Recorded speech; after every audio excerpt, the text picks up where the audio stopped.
This video sets out to explain how to tackle the various challenges. Each challenge relates to something we covered in the previous lecture.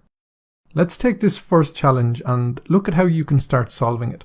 The text lecture outlines the challenges within the Blend file. So from the resource folder, download and open this file.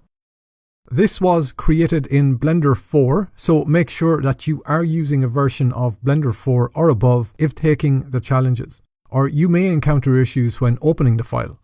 In the 3D view, we are in a top view to start with, and each challenge is listed. Each one also has a hint that might help.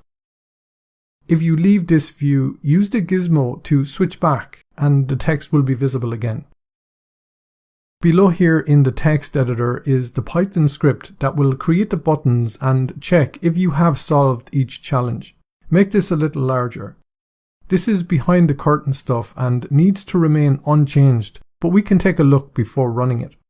At the start, it's importing the BPY or Blender Python module and the sleep function. Next, some assignments for the challenge and solved messages. Next is a class that creates the panel that will get created on the sidebar. After that, the following code does the check when you press the buttons, and finally at the end, the sound function.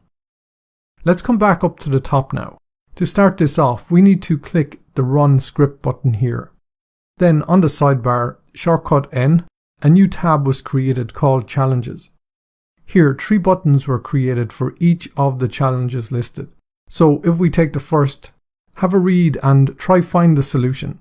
So if you figure it out and then click Challenge 1, once solved, the sound will play and the text will update to say you solved the challenge.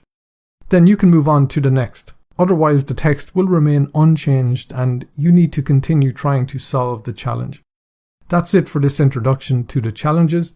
If you encounter issues or have any feedback for improvements, send a message or leave a question and I'll respond as soon as possible.